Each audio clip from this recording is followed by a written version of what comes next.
Rest are just props. Alin po ang original? Ito po yung isa sa mga artifacts po ito. Ito mga kalang po yan, mga props na yan. Apa? Para pandagdag po lang ni architect. Basta ito po, damawa ng tawag niya. So yan ay nakalagay sa basket. May basket yan dito sa kabayawakan. Para pag magsasali ng laman, at least may hawakan siya.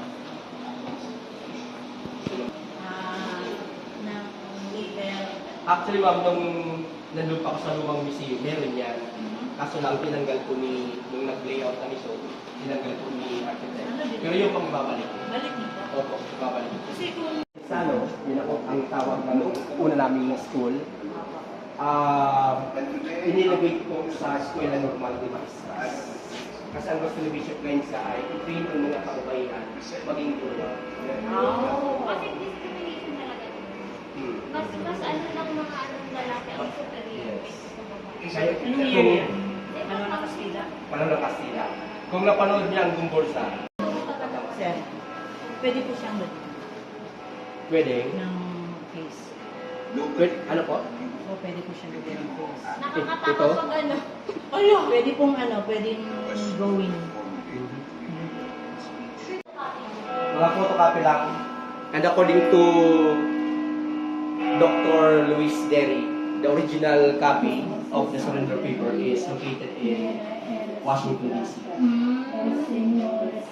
Ito po ang kuha ng surrender paper.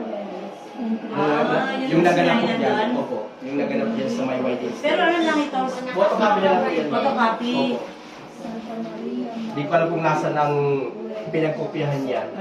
Kasi maraming beses na yung pinapotocopy. Pero ang original daw po niyan, sabi ni Dr. Luis Derry, ay nasa Washington. Ganda to. Most dedicated po sa atin. Our e-book. Kulano stories. Yes. Sorry. Yung iba, yung kilalang literature naman natin, translate lang sa Bible. So ito yung mga courses na in-offer ng mga madre para maka-attract ulit ng mga estudyante sa USI o sa Colegio de Santa Isabel. I know this. We were registered in Baguio City as Colegio de Santa Isabel de Nueva Cáceres. Ngayon po, since yan ang registration, yun ang na-register na pangalan, ang ginagamit po namin ay Dinaga. Universidad de Santa Isabel Dinaga Incorporated. Kasi, siguro, opo. Kasi, May Santa Isabel pa kasi ka? Manila. Manila. Pero affiliates or... Sister school po.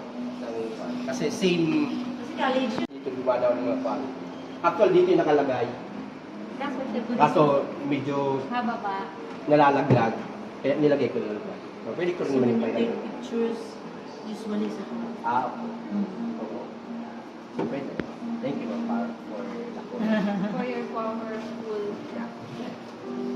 Pero madami na nasa meron po kami research Philippine Cheers.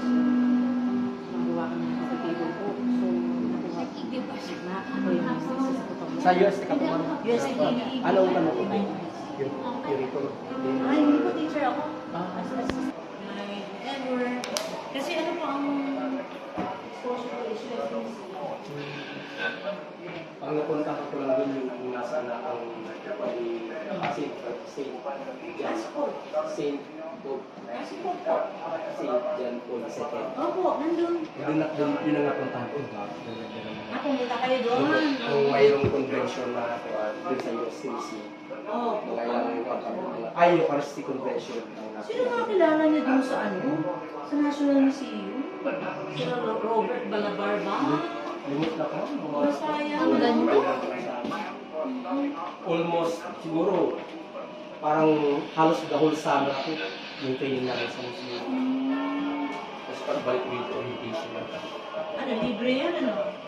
Hindi po. May registration fee na binayaran ako ng mat ko. Ng president. Yun ang nagpadala sa akin ng president.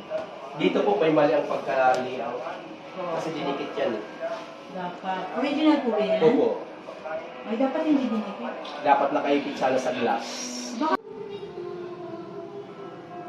Pasensya na sir, medyo nagkikritik kami Sige kasi po, okay. nag-study po kami ng sa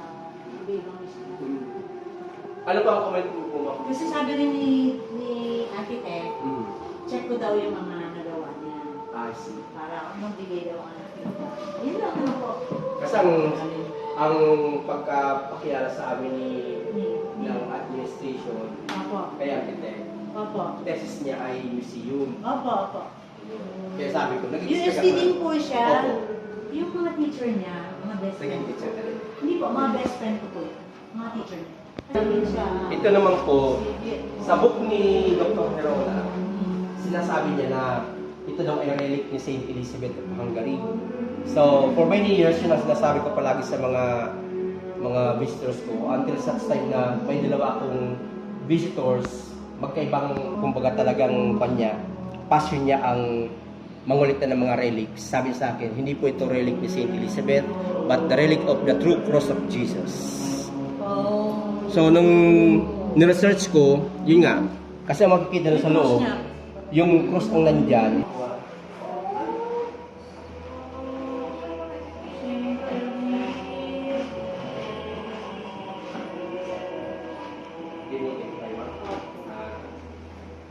Yan ay class B or class C yata yung meron niya.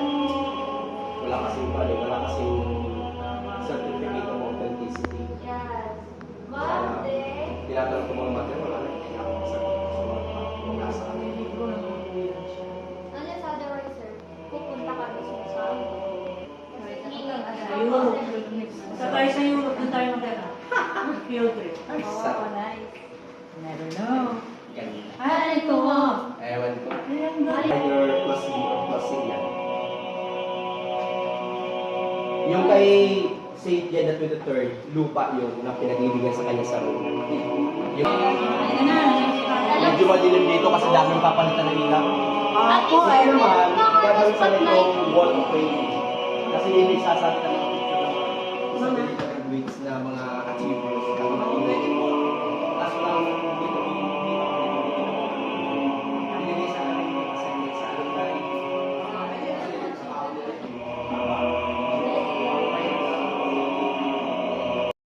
Noodles. Sinaunang noodles daw. From US, yung mga pinapadala ni Lola is inaano ko. Uyo, meron pa kanino. Magluluto-lutoan daw. So, ini pong area, let's start dun tayo. Yeah. So we start dito po. Dito po, usually start. Ito po yung pinakabungan natin. This is an old map. Written, nakuha ko sa book ni Danny Herona, famous Bicolano historian. It's an old map of Bicol. So we just recreate this one po. Tapos, this one, nakita namin sa Cebu, National Museum Cebu, yung mga volunteer ko, andun kami, a month ago, recreate natin. So, we were very surprised na ito pala, nasa Tamplakan lang. Sabi ng NCCA, this is around 50 million years ago. Oh, this is a primitive whale, this is a primitive ribs, and this is a gastropods around 120 to 150 million years ago. So, kung titignan natin, where do you find this in the Bicol region ng mga museum? Very rare na ang mga ganito. So, ginawa namin, very simplify lang, ginawa namin para attraction, pambungad. Sabi nga ng isang, dapat, yung mga 1700s to 1800s, ito po is made of baboy ramo. So, we don't know ano po talaga ang purpose niya. Baka po pwede siya sa a warrior siya, a chieftain siya, ano bang symbolism, ilang numero. Ito naman po, we have one also in Baclayan Museum. This one is much more, it's in the early 1900s or late 1800s. So dito po kinakaag yung cross, nilalagay yung cross. So para siyang Ito naman so po yung mga typical na ginagamit during hunting ng mga ancestors natin. So all original, these are all from the northern and central Luzon po. Paano na-acquire yan? Hindi din namin alam, ma'am. When I arrived here, during the 1950s, during the opening, andito na siya. So, paano ko siya na-trace po? Meron po talaga nagkukulit. So, ang naging first, po dito, curator, Ignacio Beliton, in history, is that siya yung first governor, congressman, or assemblyman na hindi nag-graduate ng college. He finished only high school po sa Camarines International High School, which is the biggest. Sa puzzle, kulang na. Katulad dito, na-reconstruct mo. Baka ito, So, ma-reconstruct ito naman is in of somehow. one jar. Very good. One jar. Very good. It's a tiger. And from here naman po, ang ating mga ginagamit, the typical. Pero ang very confusing, ma'am, is that we are asking. Oo. Kasi po, parang nagkakrap yun. magkakrak siya or ano, hindi din namin alam. Hindi naman simento po. Talagang totoo siya na bago siya. So, di namin ma-distinguish pa din. That's why wala pa talaga siya kung kapara provenance. Oh, yes. Yung mga stone implements po na nakuha namin pa din. Nakatambak lang siya. Dapat malaman mo yung province na merong na-reach sa ganitong klaseng mga kulto. Baroto. It's made of an entire trunk of a wood. Grabe po talaga po. Buo talaga siya. Curved talaga siya. And magayon po is meron siyang pangalan, T. Santos. And hindi to know, is hero ba talaga si T. Santos? Oo. T, sir, T. Lugar yata yung Where? T. Hindi, T. Where is that? Santos. T kasi. Ito, no? Kung Pisan O T. Point. Siya. Hindi po kami ano kanina. Eh, hindi nga, sir. Sabi nila, ano daw to? Fish, bone. Ah, pero ba kasi sa ano? May kasi meron siyang ano. Oo. Pwede. Pero anong klaseng, Pero sa... anong purpose? Panluto ba to? Or Ang Yung nga, negro pa lang pa. fish bones or daw to? fishbone. Di may alam kung anong klaseng fish bone. Fish tail. Pero siya sa Fish tail. Hindi po sure kami. Pero totoo siyang ano po. Totoong Hindi from bala. Indonesia po. Ang original po Antique yan lahat. Indonesian brass. Bibigat niya. Kaya man talaga sir na din. Kaya man tayo kaya. This is the oldest jar that we have. So, sa wedding sa China, nilalagyan nila ng mga ginger yan. So, it's presented to the bride. When we check on the online po, this is around to do burial box, jewelry box, di namin alam. Pero So, can you open it? Yeah, for sure po. Puro kahoy. It's made of ano po siya, camphor wood. So, dalawang camphor wood. Ang purpose baga po ng camphor wood is to make it, ano siya, medyo typical na damit. During the plancha di corona, plancha di paa, prensa di corona, prensa di paa. Mga ginamit. This is from my lolo po. Great-grand lolo po is the governor of Daet. Classmate po siya ni Carlos P. Romulo. Classmate sila sa UP. Opo. Talaga? First Asian speaker ng United Nations, Carlos P. Romulo. Meron ka rin po sa akin. Sabi ko rin pala. Ma'am. Gallery po. Sorry, he has Spanish. So, yung mga volunteer namin ginawa nilang block just to give an impression during the Spanish. Parang yun nakalagay sa pera. Parang may ganyan ka na. Dati.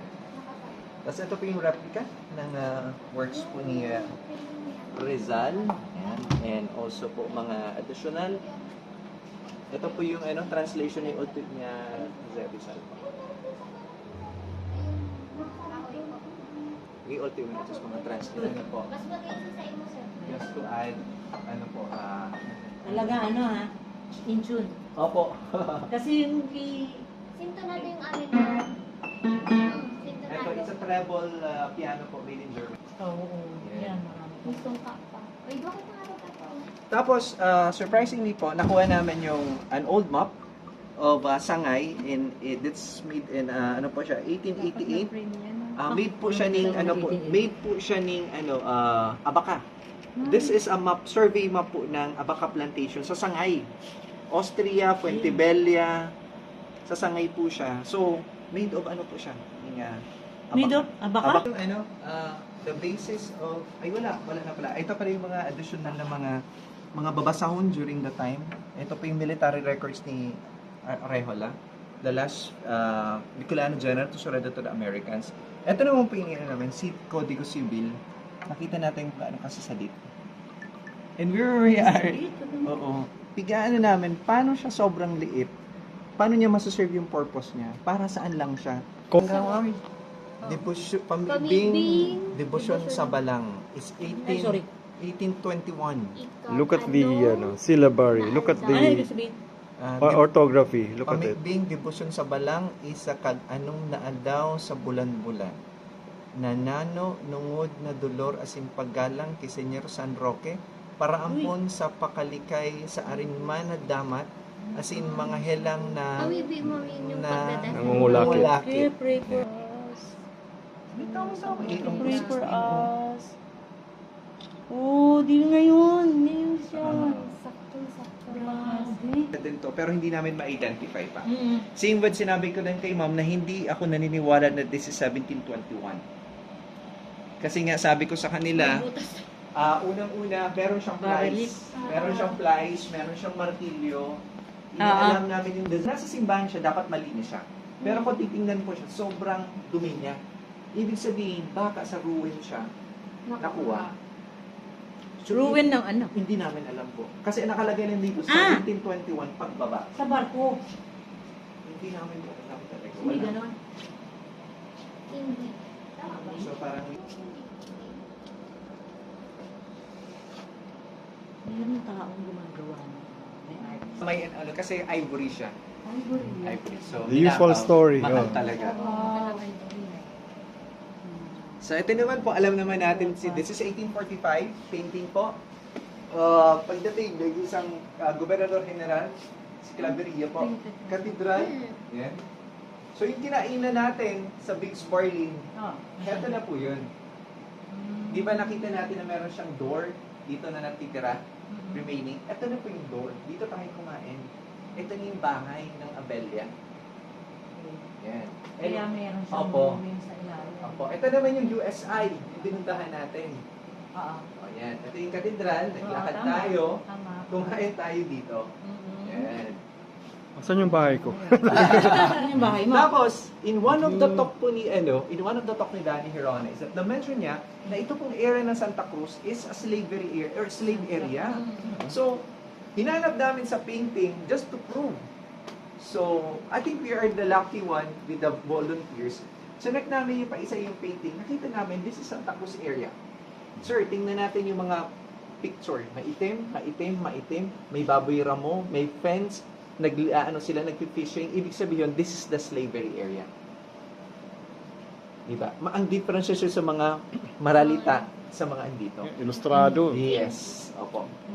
Dito sa gigilid, oh. Opo. Kaya nga nasa gilid talaga, oh. Sa Naga po, the marker between Nueva Cáceres and Naga, ay Canacman. Nueva Cáceres, we were called Nueva Cáceres until 1909 o 1904 po. I'm not sure with the date po. Yan. So, ito na lang pong remaining na Nueva Cáceres na marker po. Made in Germany po. Carl Zeiss. Sige nga, alisin mo nga yung lente. Di ba? Nagpasa Sa siya, pwede ko naman nagpasas. ibenta, ma'am. Ma'am, this is a spy camera. Spy camera pa.